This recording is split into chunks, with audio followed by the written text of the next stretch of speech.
le damos muchas gracias porque es un Dios bueno y misericordioso. Porque le un fuerte aplauso al Señor y levanta conmigo su Biblia y dice: esta es mi Biblia. Yo soy lo que dice que soy. Yo tengo lo que dice que tengo. Yo puedo hacer lo que dice que puedo hacer. Hoy recibiré la palabra de Dios. Confieso mi corazón y nunca más seré igual. Estoy a punto de recibir la incorruptible, indestructible, siempre viva, semilla de la palabra de Dios, y nunca más seré igual. Nunca jamás seré igual, en el nombre de Jesús. Amén y amén. Dios les bendiga.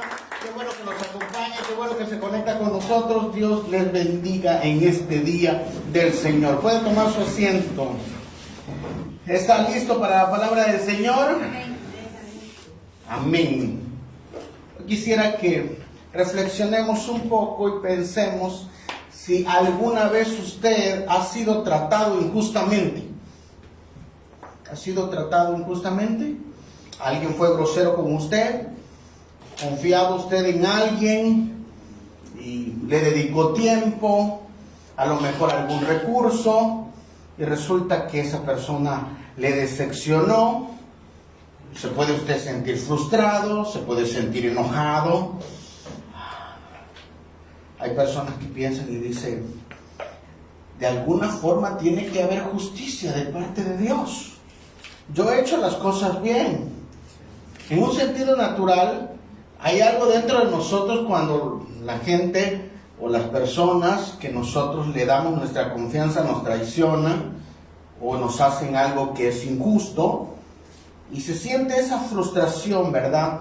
Algunas personas optan por vengarse. Piensan que si emplean la venganza, pues se van a sentir mejor, y resulta que esto resulta más problemático. De una forma emocional, su corazón siente luego culpa, se contrita, puede entrar en depresión.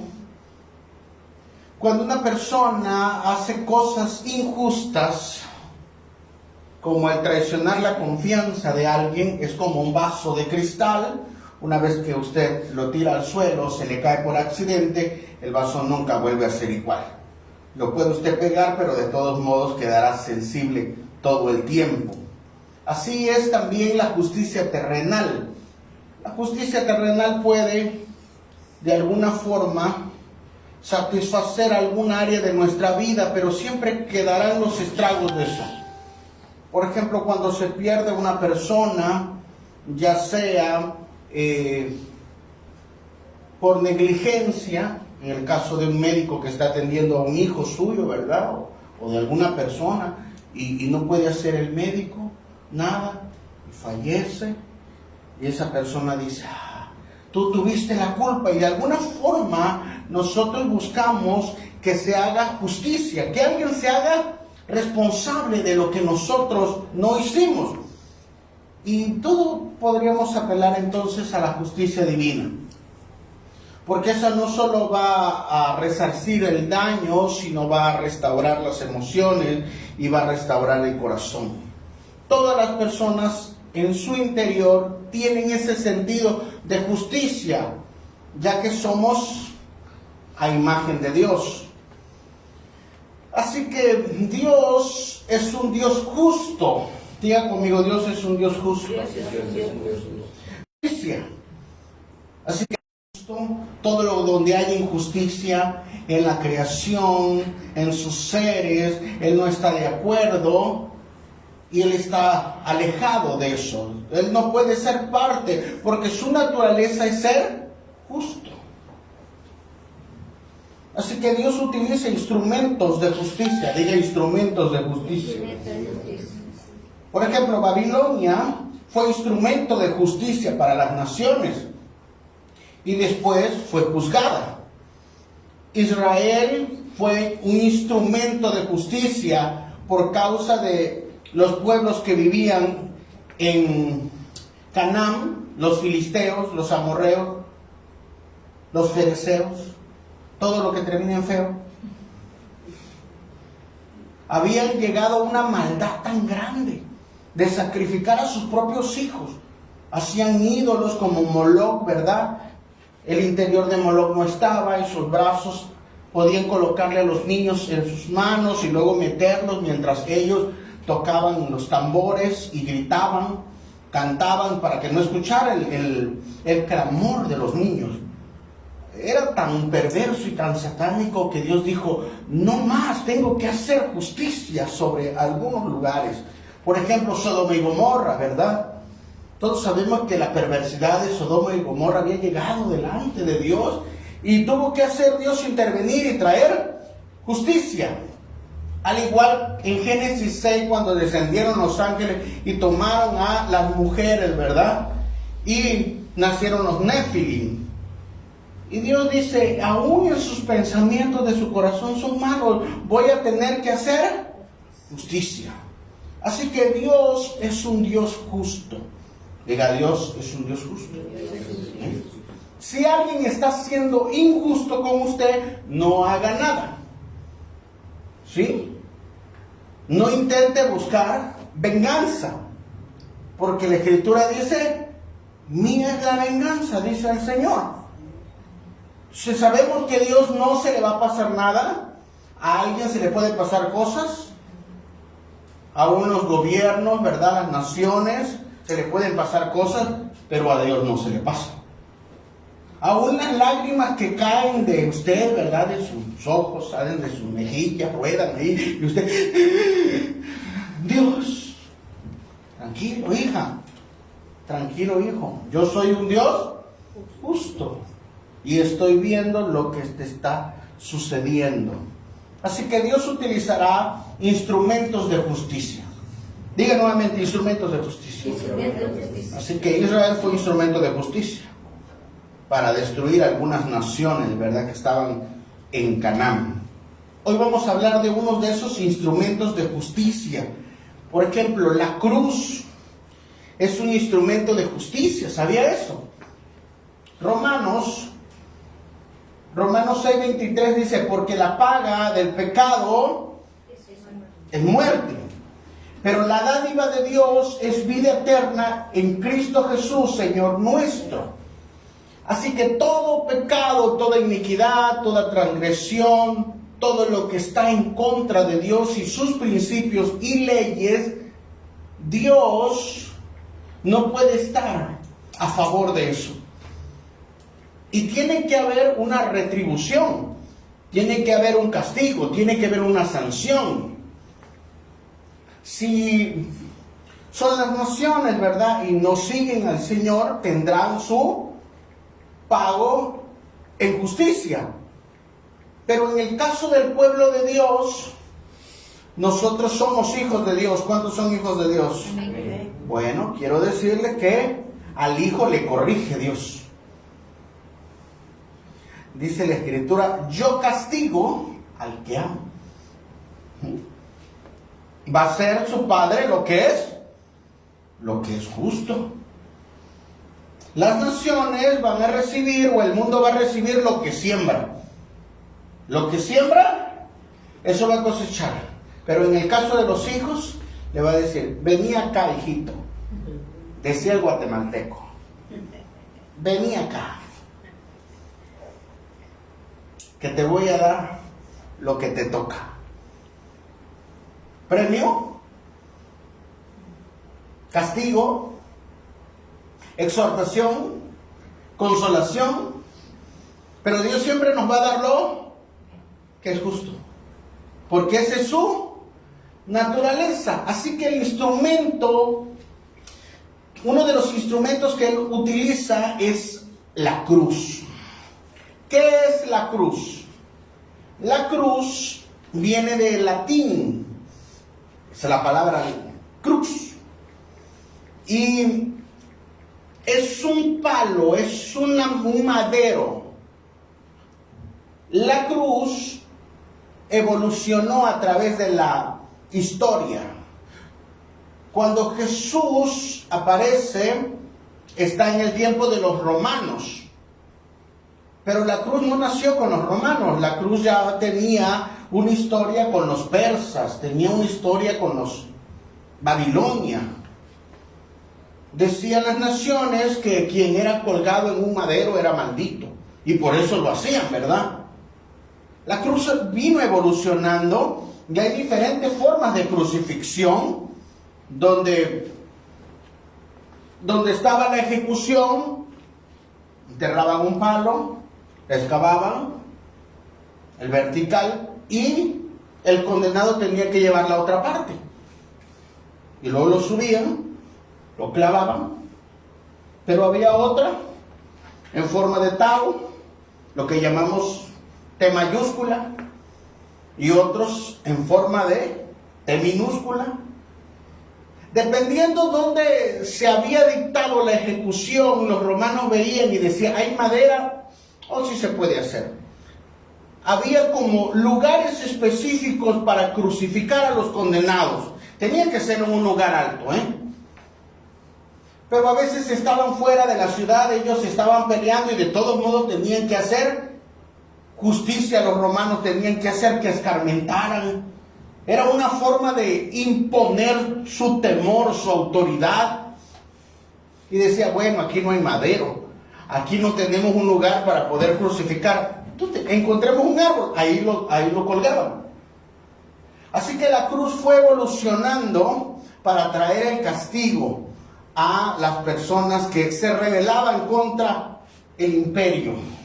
Se cree, según la historia, que Roma utilizó este instrumento de castigo en más de 30,000 personas. Más de 30,000 personas fueron crucificadas.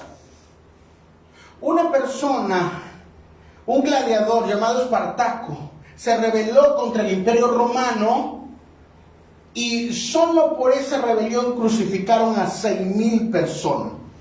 La crucifixión era algo terrible. Era el método, el instrumento de resarcir la justicia o de imponer miedo para restablecer el orden. Eso cuando estaban en la guerra. Cuando no había guerra, pues de esa forma imponía el miedo Roma. A alguien que a lo mejor se levantaba a robar, a lo mejor era un malhechor, a lo mejor era un rebelde, decía, vamos a darle un escarmiento al pueblo, lo capturaban, antes le hacían su preparación y luego lo subían ahí, como el Gólgota, ¿verdad? Como el lugar de la calavera, como el lugar del Monte Calvario. Ahí lo subían para que todo el mundo lo viera y decía, esto es lo que le va a suceder al rebelde. Esto le va a suceder a aquel que se rebele ante el sistema romano. Así que, ¿quién se atrevía de nuevo a querer ser maleante? Lo tenían que pensar 2 veces. Las personas que eran crucificadas, usted piensa que nada más las subían ahí, pero el método de crucifixión es una muerte lenta. Diga lenta. Las personas tenían que morir de asfixia.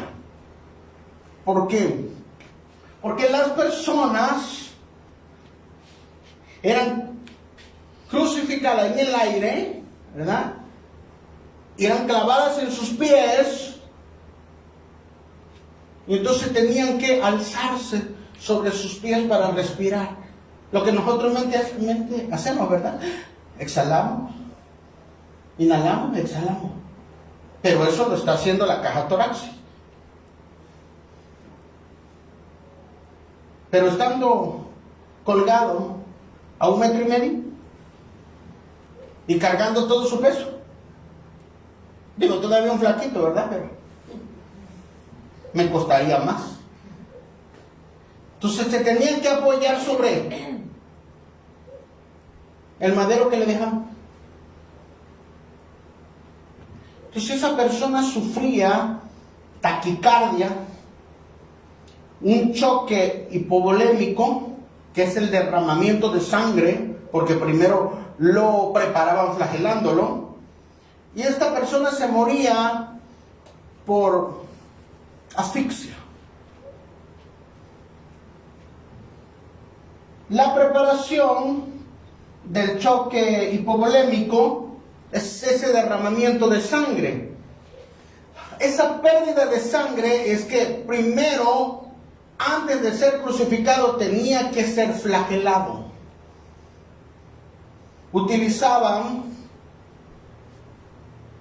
un instrumento llamado flagrum, y ese instrumento era con tiras de cuero.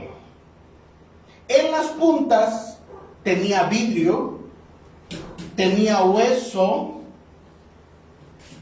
tenía plomo, algo para poder lograr herir con mayor eficiencia. Claro que cuando golpeaba la carne, no solo hacía el hematoma, sino que arrancaba la carne, dejando expuesto el músculo. Si era cristal, si era hueso, lo iba a arrancar, también iba a golpear. No solo el hematoma iba a ser externo, sino interno, y en ese momento la persona se iba a empezar a desangrar. El verdugo, ya entrenado en esto, romano al fin, tenía que elaborar ese castigo, tenía que ejecutar este castigo. ¿Cuáles eran los lugares para poder golpear al condenado? Lo ponían, por lo general, en un lugar donde lo amarraban a las manos para que no se moviera, y empezaban por la espalda. Así que lo primero que se iba a ir, levantar toda la piel de la espalda. Muy probablemente la espina dorsal se iba a ver, las costillas se iban a ver, las piernas, la cara. Cuando ya sentían que ya le habían dado suficiente de ese lado, lo volteaban y empezaban a darle, ¿verdad? No solo con el flagelo, con palo, puñetazos, lo escupían. Esa persona empezaba a desangrarse desde ese momento. La presión cardíaca aumentaba, el corazón empezaba a bombear, empezaba a deshidratarse en ese momento. Todavía no había llegado a la cruz, pero el Vía Crucis ya había comenzado. Después de eso, caminaba, ¿verdad?, llevando su propia cruz el condenado, y era ahí crucificado. No podían darle más de 40 azotes. Esto aparece en la misma escritura de la ley mosaica, en Deuteronomio 25:3, que todo condenado, para experimentar justicia, tenía que ser golpeado 40 veces menos uno. Bueno, 40 veces, no más. Entonces ellos dicen, la ley mosaica era muy estricta. Si se pasaban, era muy probable que el verdugo ahora fuera el que le diera los golpes. Así que ellos dijeron, no podemos. Vamos a ser buenos. 40 menos 1. Y fue lo que le dieron a Jesús. 39 azotes que destruyeron completamente su cuerpo. ¿Cuánto pasaba una persona en una cruz después de esta preparación para morir? Recuerda que él ya está colgado ahí, los clavos ya están en sus muñecas, en sus pies, suspendido, las heridas están abiertas, está saliendo a borbotones la sangre por todos lados, la espina dorsal, las costillas probablemente se le ven, los músculos totalmente cortado por todos lados, la cara completamente desfigurada. ¿Cuánto cree que tardaba una persona así? Este es el método romano que utilizó en 30,000 personas que vivieron esto. Por si pensamos que nada más fue Jesús, no. Los romanos usaban este método para que la gente escarmentara, y de esa forma los mantenía bien calmados. ¿Cuánto tardaba una persona en morir? Era cuestión de su físico. Podía tardar horas como en el caso de Jesús que solo tardó 6, o podía tardar 4 días ahí colgado en el sol, con las heridas abiertas, desangrándose poco a poco, con el ritmo cardíaco a todo lo que va, con las aves de rapiña estando ahí, los buitres, con el medio, ¿verdad? Con el medio ambiente.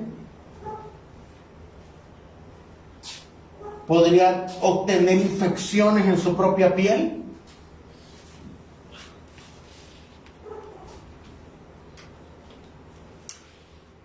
Así que era un acto muy, muy doloroso. La crucifixión es el método más terrible que ha visto la humanidad.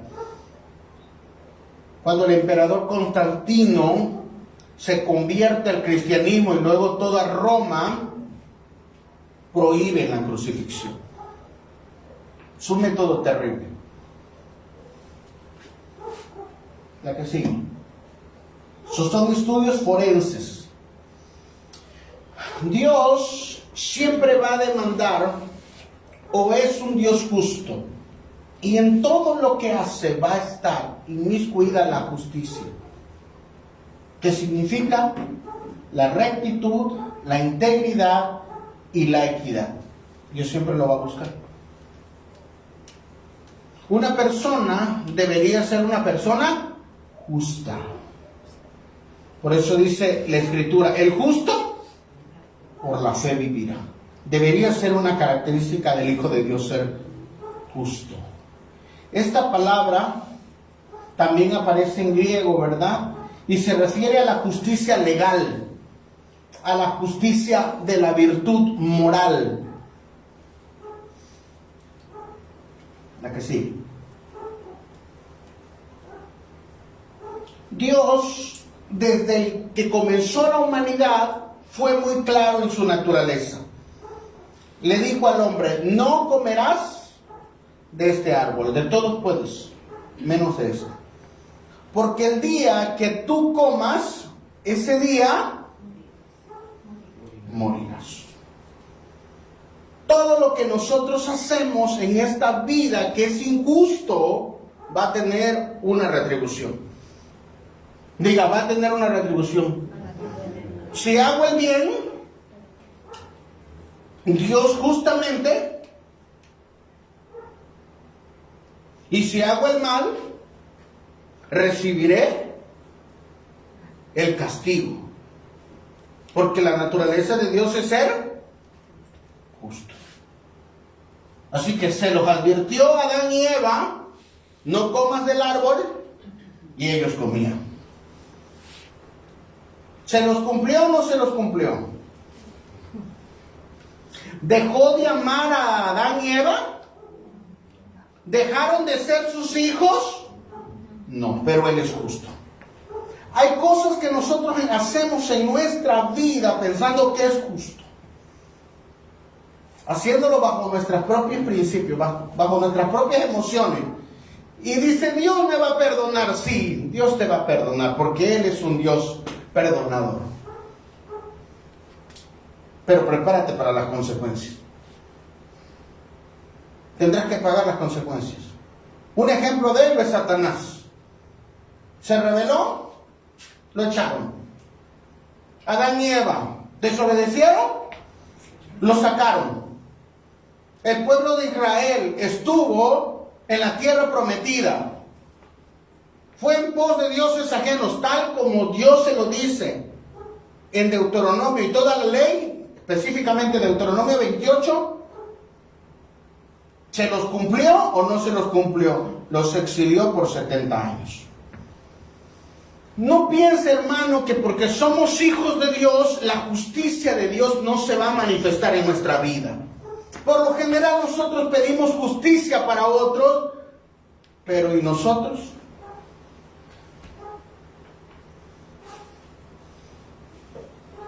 La justicia de Dios tiene que ser saciada, siempre.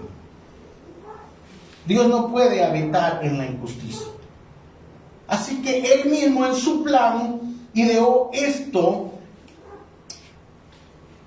que aplaca un momento la ira de Dios. Y él inventa la sustitución penal. ¿Qué es la sustitución penal? La sustitución penal es bajar un poco el castigo momentáneo mientras se cumple completamente el pago. Y por eso él establece que se puedan sacrificar los corderos. Y cubren el pecado. El sumo sacerdote entra cada año al tabernáculo, pone la mano sobre el macho cabrío, lo degollan, sacan la sangre, ponen la parte que toca en el lugar del altar de cobre, luego pasa en el lavacro, se ve si está sucio, dice no, se lava las manos, todo, lleva el tazón, entra por el lugar santo, donde está la menorá, donde están los panes de la proposición, y él sigue avanzando. Llega al lugar del incienso, recuerde que él tiene campanitas en el borde de sus vestiduras. Si él está bien, entonces el incienso sube. Porque él tuvo que haber hecho sacrificio por él mismo. Dice, Dios está probando que yo dé el siguiente paso y que yo entre al lugar santísimo. Si no, él mismo va a caer muerto. Las campanitas dejarán de sonar y lo van a sacar con una cuerda. El primer injusto fue el sacerdote. Todo esto para saciar la justicia. Nada de lo que hagamos va a quedar sin castigo. En el gran trono blanco dice, vi grandes, pequeños, de todo tipo de autoridad, estaban delante del trono de Dios, y se fueron abiertos los libros, y todos fueron juzgados según sus obras. La ira de Dios, Dios es un Dios que se aira también. Por eso ese versículo, Dios es tardo para la ira y grande en misericordia, lento en misericordia, pero no significa que no sea ira. Que una persona sea injusta, que una persona sea mala y dice, pastor, estoy en la iglesia y no me pasa nada. Dios simplemente está demostrando su gracia, pero no significa que el castigo no vaya a venir. ¿Por qué Dios espera tanto tiempo para que todos procedamos al arrepentimiento? Así que Dios no iba a manifestar su ira sobre la humanidad, sino que empleó la sustitución penal, es decir, voy a detener un poco mi ira, mi castigo. ¿Cómo? A través de la muerte, la expiación, a través de animales. Pero la Escritura dice que ni las ovejas ni los machos cabríos pueden cubrir completamente el pecado. Y que eso solo era una sombra, una figura de lo que después vendría a ser nuestro Señor Jesucristo y pagar completamente. Diga, pagar completamente. Entonces, los sacerdotes y el pueblo de Israel tenían que hacer esta sustitución de pecado cada año. Pero si el sacerdote andaba mal, si el humo del incienso en lugar de subir bajaba y él no salía, sino era temerario y entraba y moría, todo ese año el pueblo no era perdonado. El día de la gran expiación, ese día, en lugar de ser de alegría, era de tristeza. Porque no solo iba a ser ese año, sino el siguiente año también iban a pasar en pecado. Sin la justicia de Dios, la bendición de Dios se retenía. Las promesas de Dios parece que hacían un alto. Solo es sombra y figura de lo que vendría después, la que sigue. Y esta forma de solo aplazar la ira de Dios para luego mostrarnos a Jesús como el que va a pagar completamente, diga completamente. Los sacrificios de animales solo momentánea, ¿verdad? Es como que solo pagaban, no, ninguna parte. ¿Cómo le llaman cuando nada más da para no crear intereses, verdad?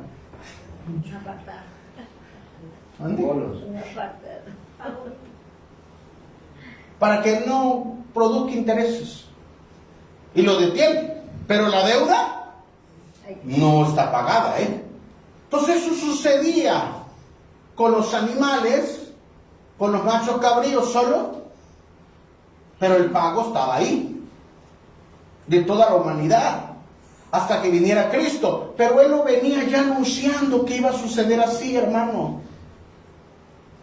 Él venía anunciando a la humanidad que no podía pagar. La humanidad no puede pagar por sí misma. ¿Usted está consciente?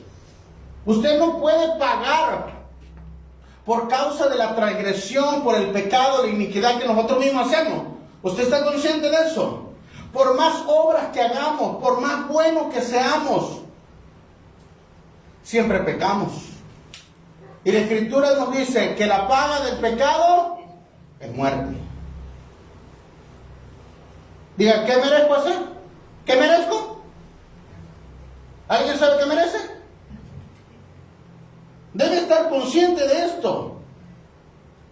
Todo ser humano merece la muerte. Todos. Grandes, pequeños, gobiernos, todos. No hay ni uno bueno, no hay ningún justo. Y como no hay justicia en la humanidad, por cuanto en su corazón, dice la Escritura, por cuanto uno pecó, por ahí entró el pecado. Somos malos. ¿Puede entender eso? Somos malos. Por naturaleza, somos malos. Y si usted dice, no, yo no soy malo, usted es más malo.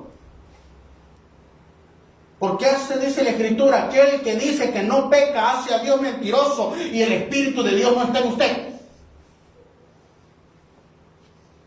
Debemos aceptar nuestra naturaleza. El apóstol Pablo nos dice, yo queriendo hacer lo bueno, termino haciendo lo malo. Y como la humanidad no puede salvarse por sí misma, dice, yo tengo un plan. Dios tiene un plan. Dios tiene un plan. Y lo empezó a anunciar cuando le dice a Abraham que le entregue a Isaac.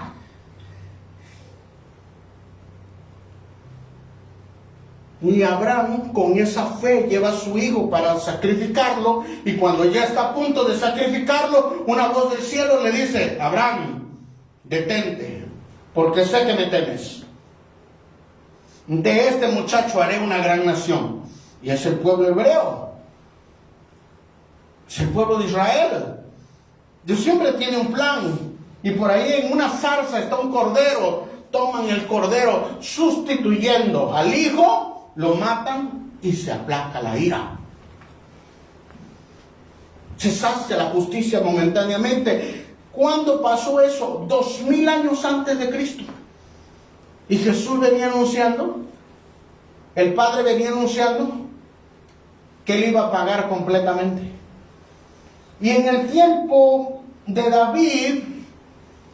David que venció a Goliat, después se hizo suegro de Saúl, ¿se acuerda? Y se vuelve su guerrero estrella, se vuelve también su yerno. Pero Saúl es medio raro y como que se endemonia, ¿verdad? A veces. ¿No les ha pasado que hay personas que andan bien por un tiempo y luego como que le prestan su cuerpo a los demonios? Son bondadosos.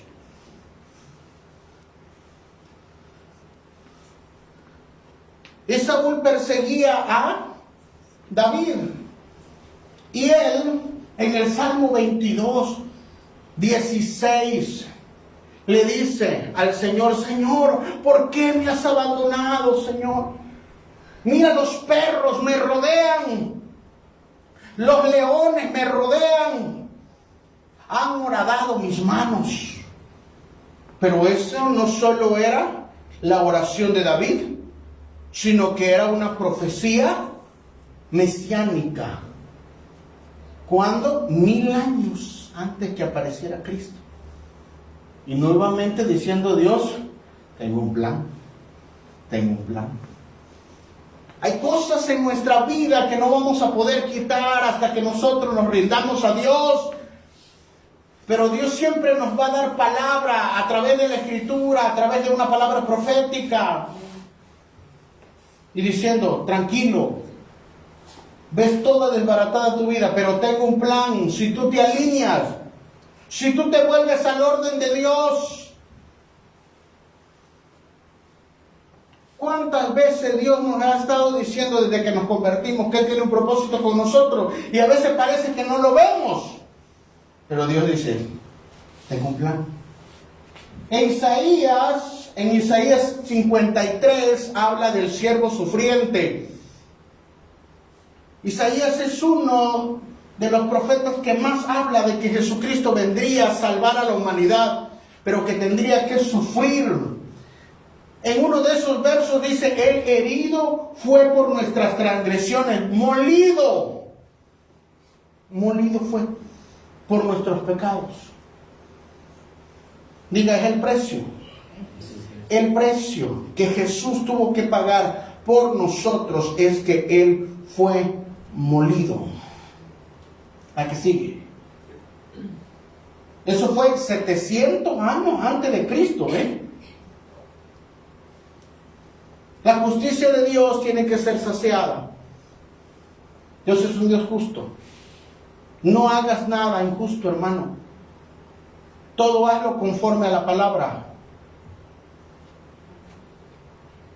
Porque el que comete pecado, dice, el pecado es una transgresión, es una violación a la ley. ¿A la ley humana? ¿A la ley animal?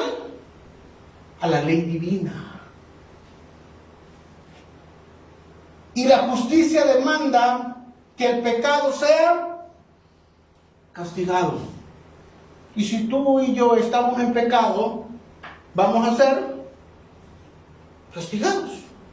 ¿Puede entender eso? Si usted roba, humanamente va a ser castigado. Si usted asesina, va a ser castigado. Pero si usted adultera, va a ser castigado. Si usted hace hechicería, va a ser castigado. Si usted habla mal del hermano, no, pastor, eso no soy un asesino. No hay niveles para el pecado. El pecado es pecado. Si usted no se lleva con el hermano, lo sabe. Lo sabe. La paga del pecado es muerte.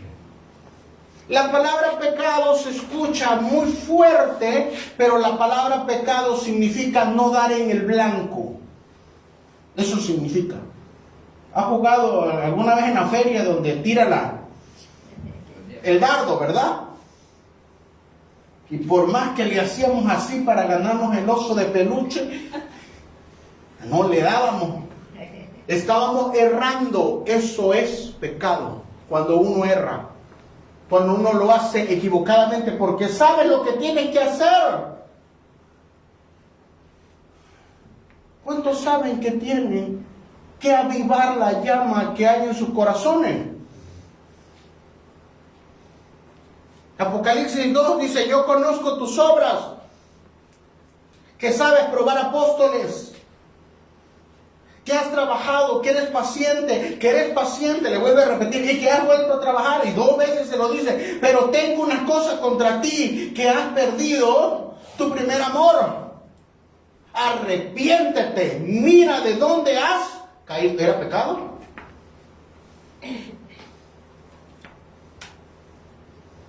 No, hermano, es que es pecado, es nada más hacerlo grande. No, hermano. Mi pastor me predicaba y decía, es como una cárcel de seguridad. ¿En qué piso te va a tocar? Pero sigue siendo el infierno. A lo mejor le toca a los chismosos en un parte más arriba, penthouse, ¿verdad? Pero los asesinos más abajo. Pero pecado es. Pecado es. Tenemos conciencia, hermano. No nos podemos engañar a nosotros mismos. Usted intenta engañar al vecino, intenta engañar a todo el mundo, pero usted no se puede engañar a usted mismo. Y mucho menos a Dios.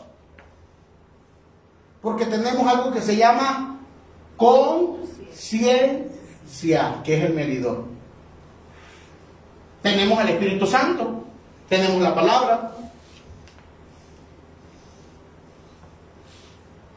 tenemos la predicación, tenemos el consejo.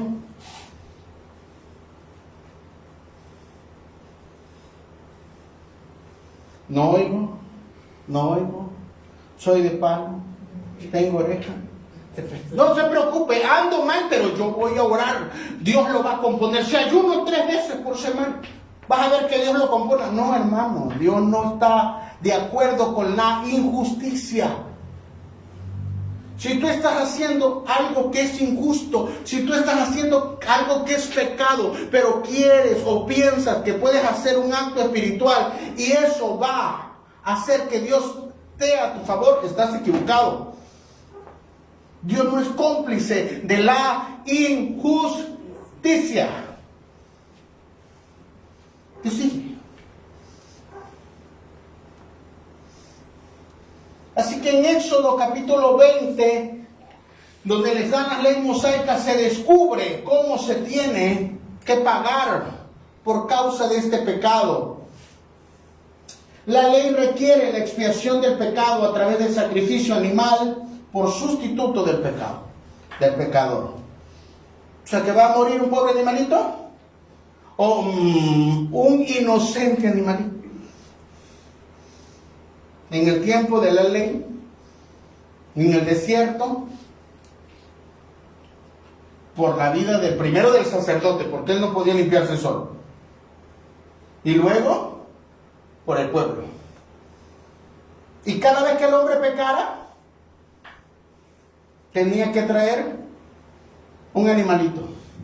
¿Cuándo descansaban los sacerdotes? Nunca. Porque el hombre siempre estaba pecando. Pero dentro de eso ocurre una palabra, de esa palabra llamada expiación, que es Kippur. Es el día de la expiación, cuando el sacerdote entra. Y esa palabra significa la necesidad de cubrir el pecado para la restauración de la relación con Dios. Todo aquel que peca morirá. Todo aquel que es injusto no puede acercarse a Dios. Muere por causa de la santidad de Dios. Y el hombre no puede autojustificarse.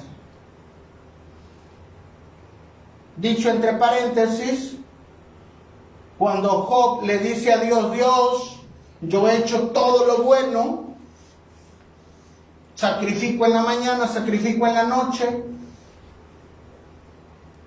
me he puesto,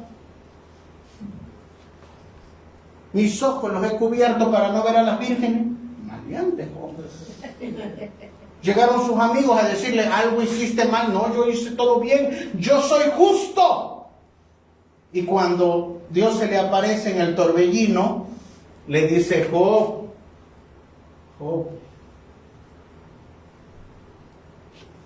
¿Por qué hablas sin entendimiento? ¿Dónde estabas cuando yo creé el cielo? A veces hablamos sin entendimiento. Job, no puedes auto justificarte. Eso lo tiene que hacer Dios. Eso lo tiene que hacer Dios. Y por eso el día de la expiación consiste en la necesidad de que se cubra el pecado para poder restablecer esa relación con Dios. Adelante. Así que la sustitución penal que ocurría en el Antiguo Testamento solo era provisional, era temporal, para mantener la justicia de Dios hasta que viniera Jesucristo. Dios iba a traer el pago completo. Diga completo. Así que hay cosas en su vida y en mi vida que Dios tiene que hacer. No la podemos hacer nosotros. Por eso la persona que fue llamada, si nació de nuevo, tiene que haber un progreso. Siempre se lo digo. Si tú y yo llevamos tanto tiempo y no hemos progresado, debería usted tener un poquito de temor y decir, ¿no será que no nací de nuevo?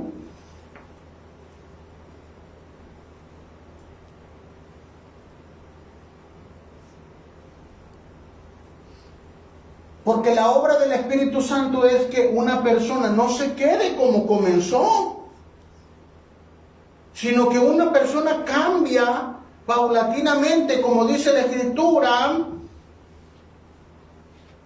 que irá de gloria en gloria y de victoria en victoria.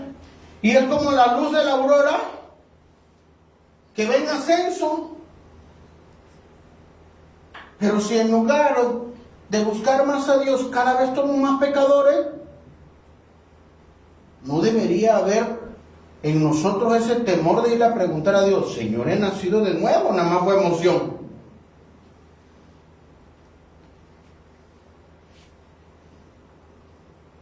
Dios va a traer el pago completo. Dios va a traer el pago completo.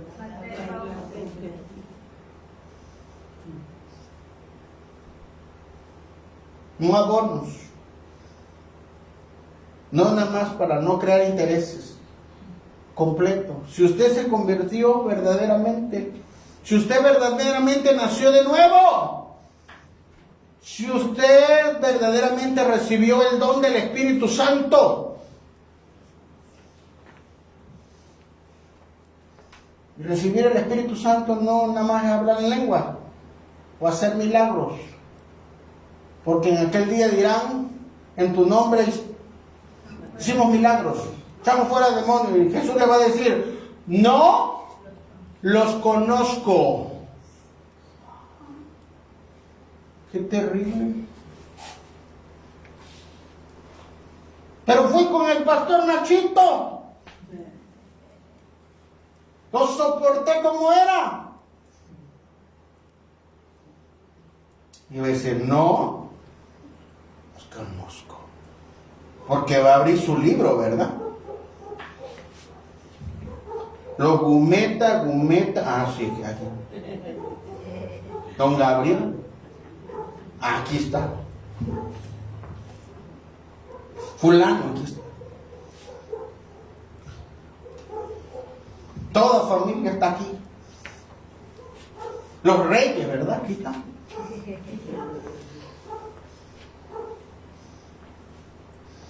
Los Urbina.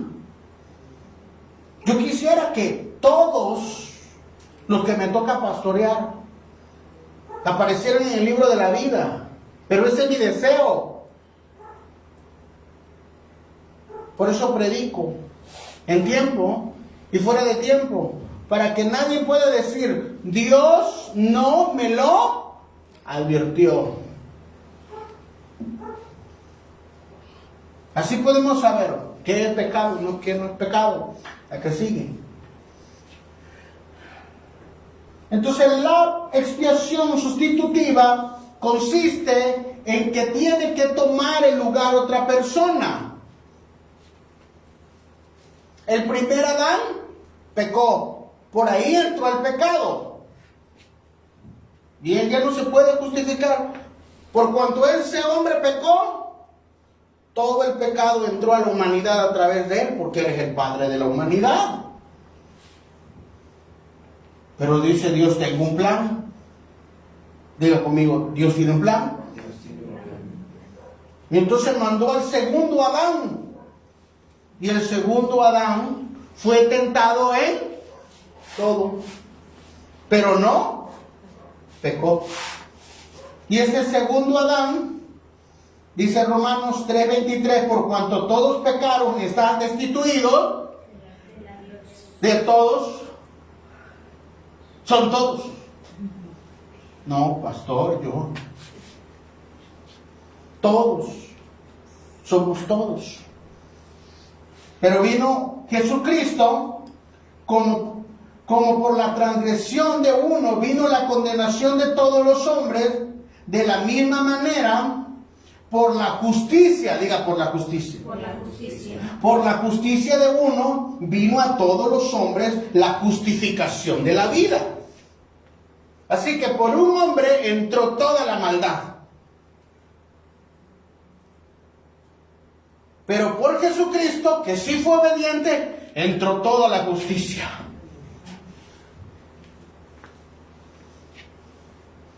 Así que Jesús vino a cambiar lugares. ¿Quién tendría que ser crucificado? No, yo no, pastor, yo soy bueno y tengo...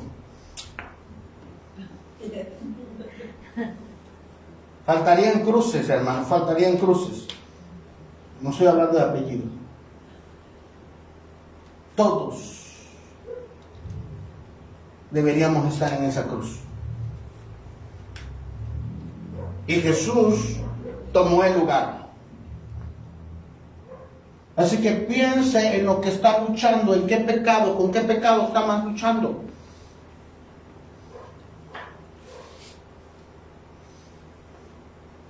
Soberbia, carnales, almáticos, orgullo, ira, pleitos, disensiones, borracheras, de los cuales todos los amonesto. Gálatas 5, del 19 al 22, por si quieren anotar la cita, porque me quiere echar la culpa y se me está quedando viendo feo. Están destituidos de la gloria de Dios, y dice que no heredarán el reino de los cielos. Así que Jesús, sabiendo el pecado que teníamos y que a veces practicamos todavía, dice, no vas a poder pagar, yo voy a pagar, yo voy a tomar el lugar. Así que la que sigue, la sustitución, es que Él toma el lugar. Esa palabra expiación que implica el sacrificio voluntariamente. Diga voluntariamente. Voluntariamente. Comencé diciendo, si a usted alguna vez han hecho algo injusto en su vida y usted claramente demanda justicia. ¿Cuántos quieren justicia? El que lo ofendió, el que lo abandonó, el que lo traicionó. Pero debe ser cristiano. Señor, mis enemigos caerán, los perseguiré.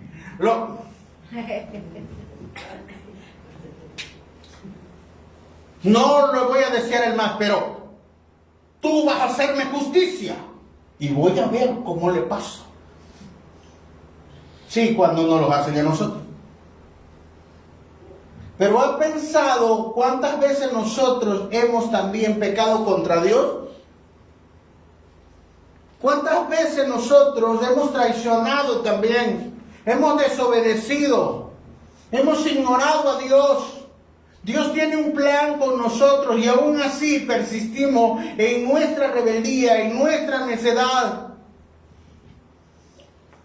Y no se escucha desde los cielos diciéndote, justicia para fulano. Rayos. ¿No? Porque Dios conoce nuestra naturaleza y por eso creó un plan llamado expiación, donde voluntariamente Él se entregó. Cuando alguien es injusto con usted, probablemente pide justicia. Pero pocas veces en nuestro sentir nosotros decimos, entiendo a la persona. La voy a perdonar.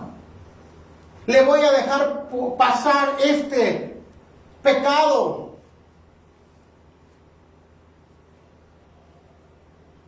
No, pedimos justicia. ¿Y nosotros?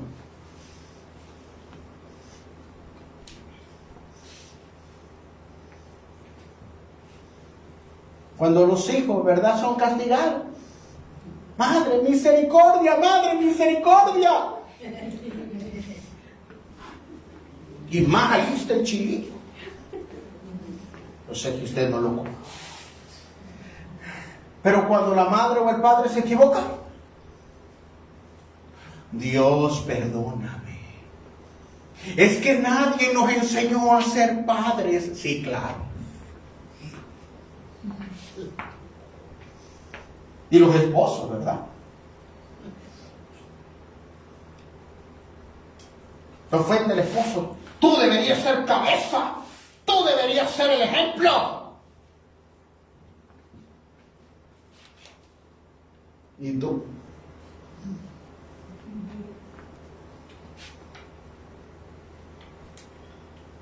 ¿No?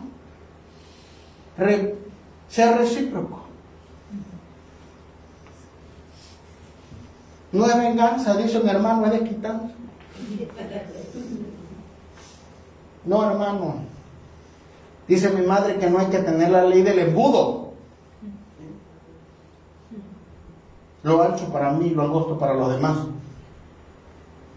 No esperes que nada más la gente te perdone, te aguante, te aguante. Y cuando te toca a ti, no. Ay, me ofendí. Ay, me voy de la iglesia. Ay, ya el pastor no me dice nada. Dios te bendiga.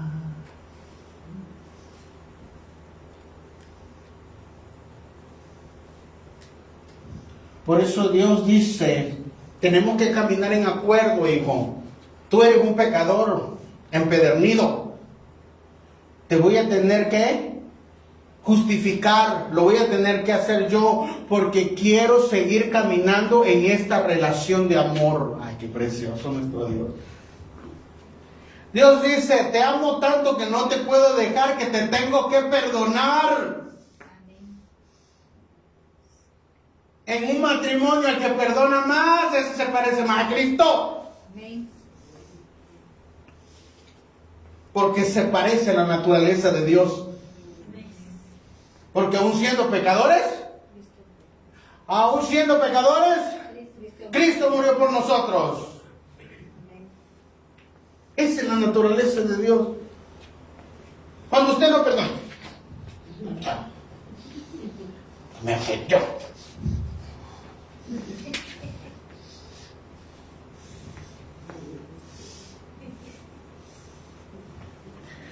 Levanto mis manos.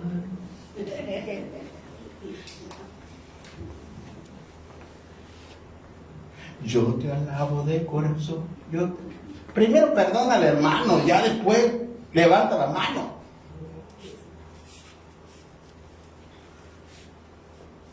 Dios quiere restablecer la relación.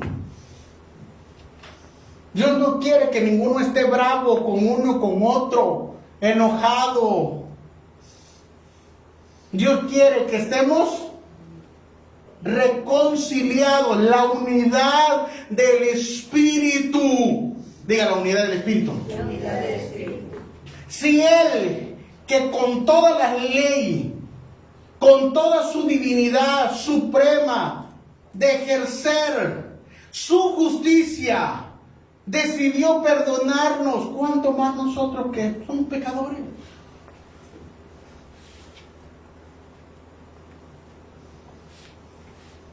Diga reconciliación. Reconciliación. Dios y el hombre.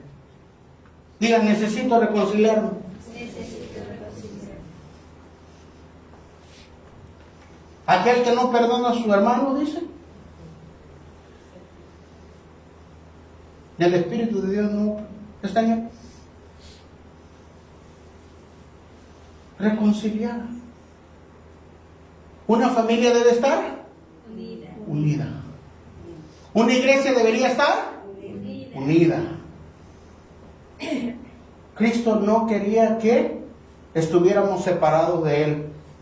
Lo más precioso que Él prefirió morir por nosotros que vivir sin nosotros. Amén. ¿Qué tan dispuesto está usted a perdonar como Cristo? Punto que sí. Antes que me apedree. Regresando a Cristo, porque Él tuvo que pagar, entonces empieza el proceso del Vía Crucis, ¿verdad? Y a veces nosotros pensamos que el proceso de Cristo comenzó en el pretorio, cuando lo están flagelando, y no, el proceso de Cristo comenzó en el Getsemaní. Ahí comenzó. La palabra Getsemaní significa el que exprime. ¿Y qué comenzó a hacer? ¿Qué empezó a suceder en el Getsemaní? Comenzaron a exprimir a nuestro Señor Jesucristo. Tanto que la presión, que la ansiedad, que el miedo hizo que se reventaran los vasitos capilares de su rostro y empezara a fluir sangre y se mezcló con sudor. Había comenzado el primer sorbo de la ira de Dios. ¿Y quién tenía que pasar eso? Nosotros. Pero sabía que no lo íbamos a poder soportar, o lo iba a poder soportar. Sabiendo que desde ese momento la carga de todo el pecado empezó a recaer sobre él. El sudor era como grandes gotas de sangre cayendo a tierra. Ahí comenzó su verdadera prueba. 2. Después fue llevado por los soldados del templo, lo llevaron al Sanedrín. El Sanedrín eran los ancianos, saduceos y fariseos, tenían como un concilio ellos. Y determinaron que él era culpable. Nada más así. Y no llamaron a todo el concilio, a todo el Sanedrín, nada más a lo que les convenía. Porque cuando la gente se levanta contra alguien, injustamente solo llama al que le conviene. Y de noche, el Sanedrín debía dejar de funcionar a las 6 de la tarde. Pero de noche, ahí es donde se apodera la oscuridad, la maldad. Él es culpable, él es blasfemo, azótenlo, y lo empiezan a golpear. Desde ese momento empiezan a golpear a nuestro Señor Jesucristo. Lo empiezan a insultar, lo empiezan a bofetear, lo empiezan a injuriar, traen testigos falsos.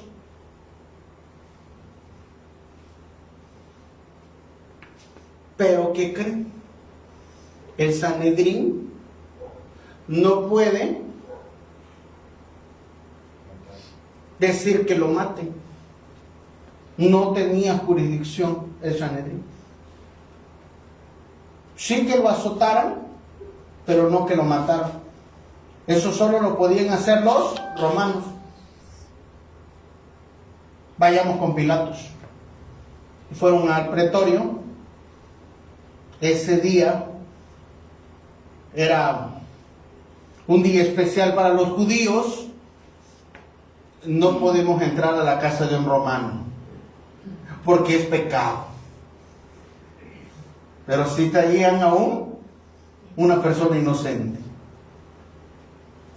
Aquí tienen a Jesús, el cual merece la muerte. Pilato lo examina, se da cuenta que es por envidia y él trata de librarse de eso. Llévenselo a Herodes. Herodes está también aquí en Jerusalén. Y se lo llevan a Herodes.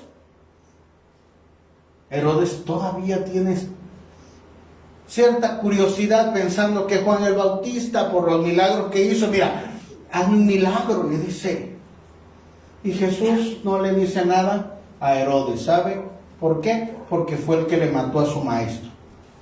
Fue el que mató a Juan el Bautista y por eso no merece que le diga nada. Herodes lo azota tantito, llévenselo a Pilato. Y Pilato dice, no hay nada contra este hombre es justo. Ya están con Pilatos. Lo voy a castigar y severamente, pero después lo voy a soltar. La gente le dice, no puedes soltarlo. Si tú lo sueltas vas a ser enemigo de Roma. Así que Pilato manda a que lo golpeen un poco, lo desnudan, amarran y comienza el castigo. Azote por azote. Le deshace la espalda. Se le ve la columna vertebral. Las costillas se le ven. Lo golpean en la cara. Lo golpean en las piernas. Empieza a sangrar Jesucristo a borbotones. No están complacidos y lo voltean. Y empiezan a golpearlo una y otra vez. Cuando llegan, dicen, no era para asesinarlo. Era nada más para que escarmentara. Ya casi está desbaratado Jesucristo.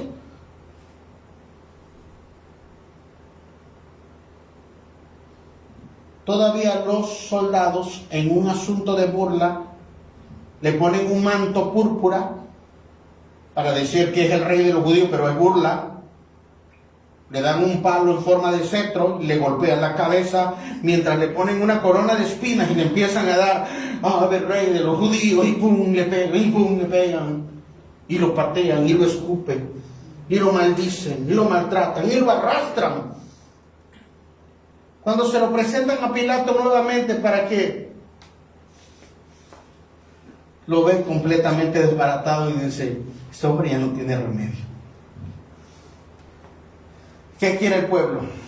Que lo mates. ¿Qué dice el pueblo? Que lo mates.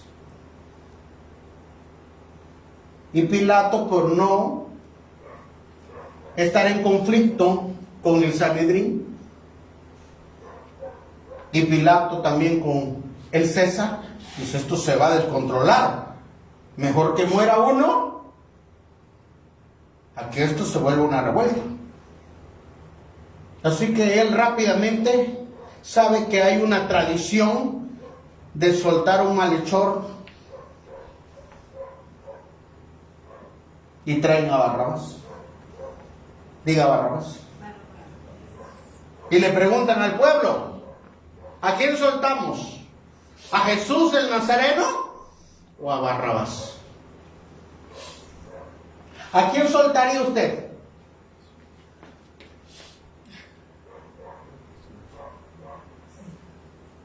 Si usted dice a Jesús, quite el nombre de Barrabás y ponga su nombre. Eso significa, Barrabás representamos nosotros. El asesino, el que transgredió la ley, el que merece la muerte, el que está justamente ahí encarcelado. No es Jesús. Pero así era el plan. La sustitución. El bueno por el malo. Y Barrabás queda libre. Diga, Barrabás quedó libre. Yo quedé libre. Por eso Barrabás se va. Por eso Barrabás lo suelta. ¿Qué hacemos con Jesús? Crucifíquenlo. Y todos no sabemos esa historia donde Pilato se lava las manos, se lo lleva y tiene que caminar 700 metros desde el pretorio al Gólgota, completamente hecho pedazos, cargando una cruz de 80 kilogramos aproximadamente, así, ya sin sangre. Digo, usted tantito sale al sol y ya necesito, agarro una bolsa, ¿verdad? Y ya me cansé, entro al clima rápidamente. No, Jesús está completamente desbaratado. El corazón está bombeando a todo lo que da. La presión arterial se fue. Se deshidrató completamente. Algunas partes de los huesos se les ven ya. Las heridas están. Sangran. Abierta la carne completamente. Y así tiene que cargar la cruz.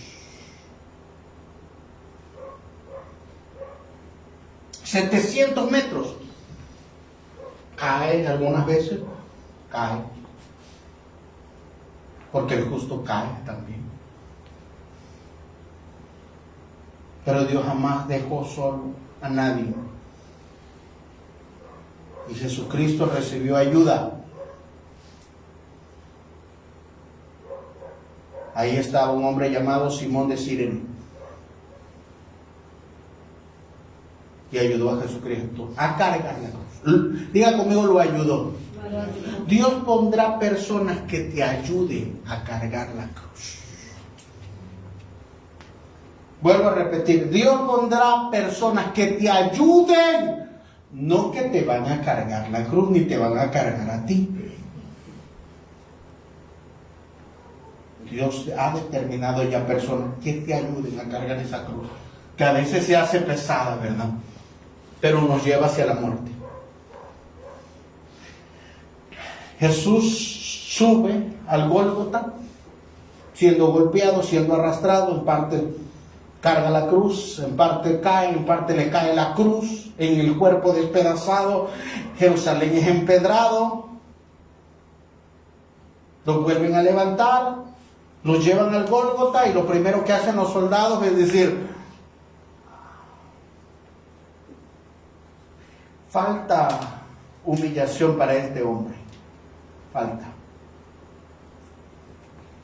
Le quitan la ropa y lo dejan desnudo completamente. Su manto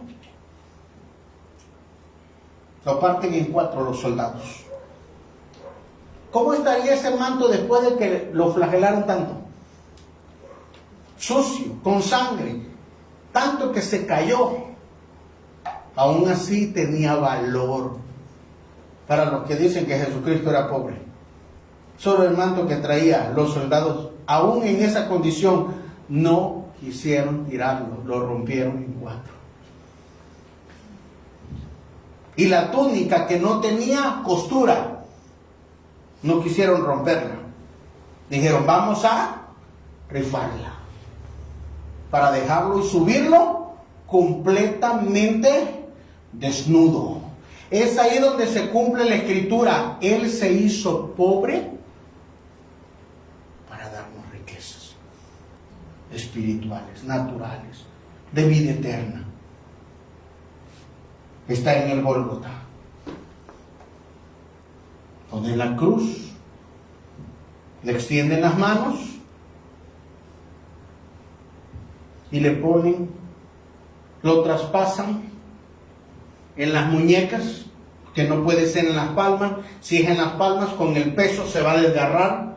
Tiene que ser en las muñecas, donde está los músculos, los tendones que llegan a todo el cuerpo. Lo extienden, le ponen una madera, cruzan sus piernas, sus pies. Son 20 centímetros los clavos. Más heridas para que salga a borbotones la sangre. Está arriba y no solo siente el dolor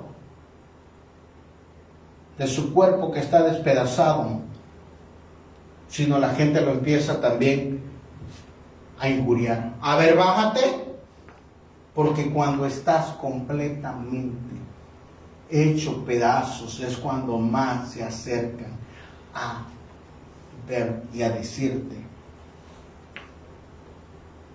a ver, bájate. Lo injuriaban. Bájate de la cruz. Vamos a creer. Mentira. Bájate de la cruz. Si eres el Hijo de Dios, ahí estaban los fariseos. Ahí estaban los romanos burlándose. Esos últimos momentos donde uno va a morir serán más dolorosos. Es cuando más va a haber ataque en una persona. Pero Jesús no les contestaba. Entre más se levante el enemigo contra ti, nosotros debemos decir como Jesucristo, perdónalos, no saben lo que hacen. Jesús orando, aun cuando el beneficio era por la humanidad, por nosotros. La extrema fatiga, el choque hipovolémico, el colapso bajo el peso. La presión estaba altísima, el corazón estaba acelerado, no puede respirar, tiene que alzarse. Por 6 horas tiene que hacer esto una y otra vez.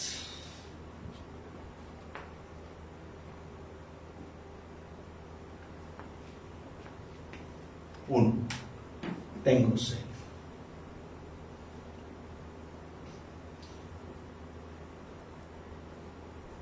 Y le pasan una esponja para darle agua. Todos hemos escuchado eso. Lo que no sabemos, a lo mejor no habíamos escuchado, porque hay que estudiar un poquito de historia, es que esa esponja es la que usaban los romanos para limpiarse cuando iban al baño.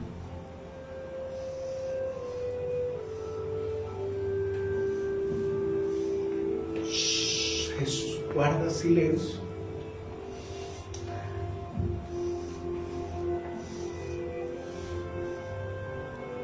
El cielo se oscurece. Los demonios piensan que han vencido a mi Señor Jesucristo. Los ángeles quizás se preparan con su espada para decir, bajaremos a la tierra y los haremos pedazos, Padre. Y el Padre, ¿cómo puedes contemplar a tu Hijo siendo hecho pedazos? Hay un plan. Y los ángeles lo entendían.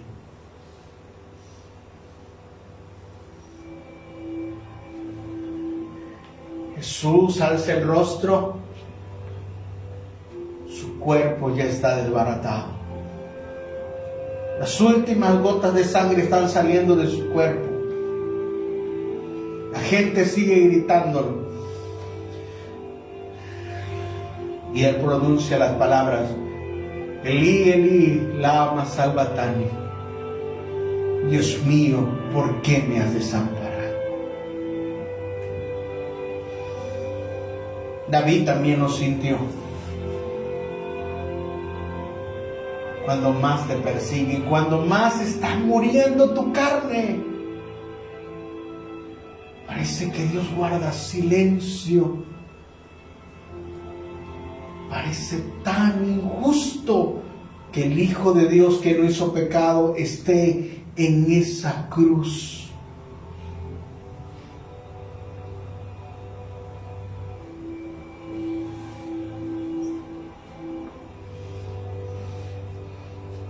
Todo eso tenemos que pasarlo nosotros. Ahí deberíamos estar nosotros. Todos nos desviamos de Dios. Y cada día nos desviamos. Pensamos que por ir solo un domingo a una iglesia y hacer un ritual nada más, pero seguimos siendo los mismos.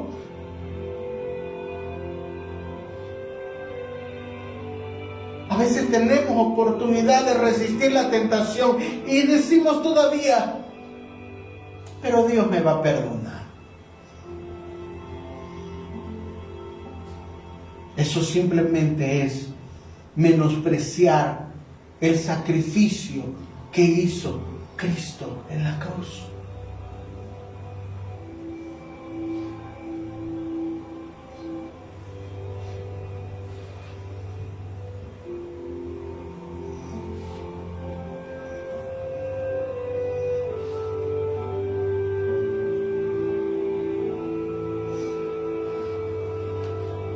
Él está hablando en nuestros corazones, hermano. Solo para decirnos, es por gracia. Por gracia, por misericordia. No porque lo merezcamos.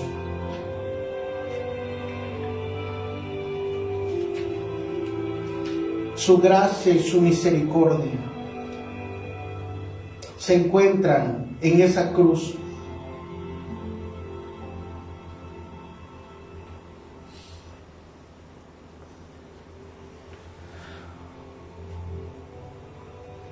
Las últimas palabras de Jesús. Mira al cielo.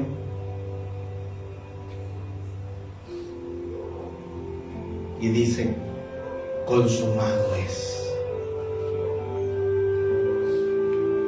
Todo está pagado. Así como soy, sí, hijo, todo está pagado. Puedes descansar. Ya subí yo. Todo está pagado. Resuena en el universo. Jesús no solo pagó por la humanidad, pagó por toda la creación. Y Él nos conoce cuánto hemos pecado, cuánto pecaremos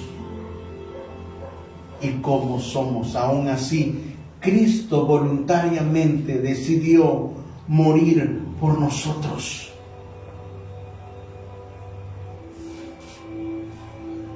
El que nos acusaba dice, tienes que matarlo, es lo justo. Y Jesús dice, no, por eso pagué yo. Por eso pagué por cada uno de ellos. Y es cuando se escucha ese verso que resuena en el universo, despojando a los principados.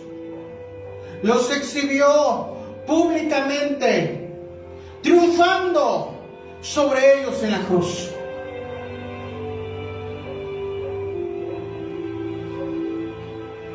Los espíritus son juzgados. Los principados, las potestades son exhibidas ahí, son derrotadas completamente.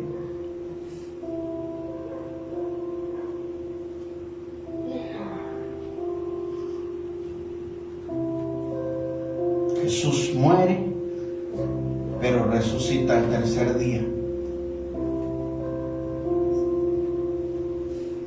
Y cuando dice la palabra consumado es, todo aquel que le recibe, según lo que dice Juan 1:12, a todos los que le recibieron les dio potestad de ser hechos hijos de Dios. A todos los que le reciben.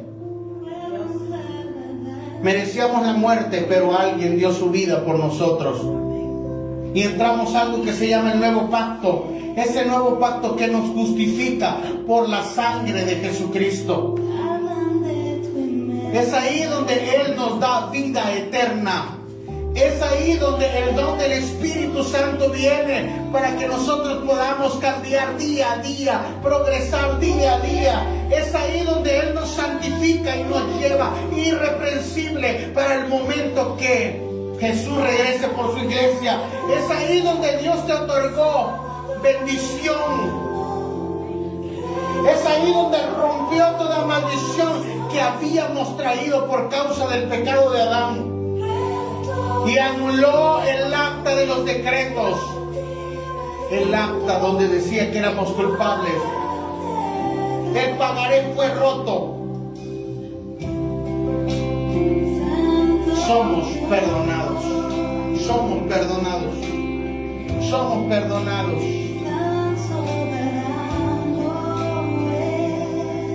Es por gracia, hermano.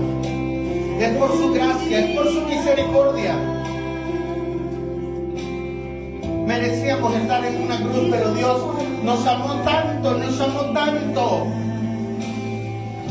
de lo vil y lo menospreciado ha sacado Dios para avergonzar a los sabios. Es ahí donde Dios puso su mirada en nosotros. Y Dios dice, te voy a dar la oportunidad que me has estado pidiendo. Te voy a dar esa oportunidad que me has estado pidiendo.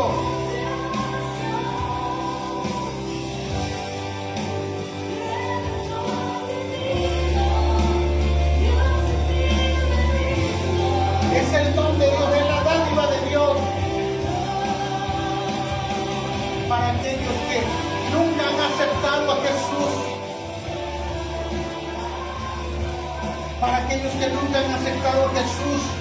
Jesús pagó por tus pecados. Él no quiere que perezcamos. Él no quiere que nosotros seamos condenados en el infierno. El infierno no fue hecho para la creación de Dios, para las criaturas de Dios. Dios estableció un plan de perdón si aceptas su sacrificio en tu lugar y le dices, Señor Jesús, yo me arrepiento por mis pecados. Te hago mi Señor y mi Salvador. Ven a morar a mi corazón. Creo que moriste en la cruz y resucitaste por mí. En el nombre de Jesús. Y si tú estás lejos de Dios, si tú estás en una condición en la cual te has alejado de Dios y necesitas esa reconciliación, déjame decirte que la obra de la cruz restaura también. La obra de la cruz te da otra oportunidad. Si estás desanimado porque estás pasando pruebas, déjame decirte que Jesús también sufrió ese dolor y dice, no te voy a dejar solo. Ni a Jesús lo dejaron solo. Envió su ángel, envió a Simón de Cirene y le fortaleció y te dice, así como fui crucificado, estarás crucificado, pero resucitarás juntamente conmigo. Te restauraré, te restauraré, te restauraré. En eso consiste el poder del instrumento de la cruz. Murió el pecado ahí, murió la transgresión, pero ahora Dios en su justicia te restaura. Dios en su justicia te da bendición. Y si eres una persona que ha perseverado, déjame decirte que Dios en su justicia también te dará recompensa por ser fiel. Dios es justo, hermano.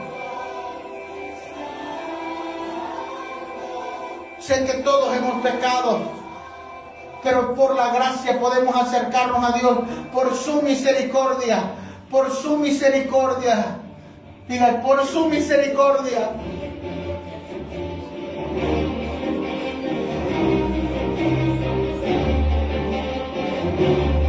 Solo puedes aceptar la gracia de Dios levantando tu mano y decir: yo me rindo a ti, Dios, yo me rindo a ti, yo me rindo a ti, yo me rindo a ti, yo me rindo a ti, yo me rindo a ti, yo me rindo a ti.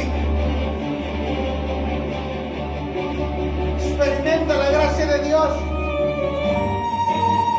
Dile: yo confieso mi pecado, la culpa. Si yo he pecado, yo he hecho lo malo delante de ti, yo soy culpable, pero conozco al que pagó por mí en una cruz. Dile: ni los principados, ni las potestades, ni lo creado, ni lo alto, ni lo bajo, nada puede separarte del amor de Dios. Nada, dile, nada me va a separar del amor de Dios. Mi casa y yo.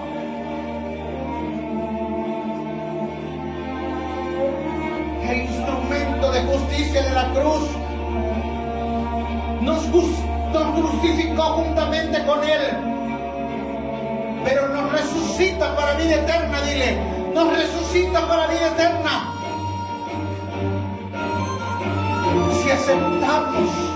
Si aceptamos, dile, si aceptamos su regalo, ahí en el nombre de Jesús, la dádiva de Dios es vida eterna en Cristo Jesús. Dile: Señor Jesús, recibo tu gracia, recibo tu regalo en el nombre de Jesús. En el nombre de Jesús recibo tu regalo. Si tienes algo contra alguien, suelta el perdón, para que el perdón de Dios sobrenatural también venga sobre ti y seas restaurado. En el nombre de Jesús, ve con tu casa, ve con tu familia. Vamos. Como familia, como familia, como familia. Dile: mi casa y yo, mi casa y yo, mi casa y yo, mi casa y yo, mi casa y yo serviremos al Señor. El sacrificio de Cristo fue perfecto y quitó, no solo cubrió, sino lavó completamente el pecado de la vida, del corazón del hombre. En el nombre poderoso de Jesús, en el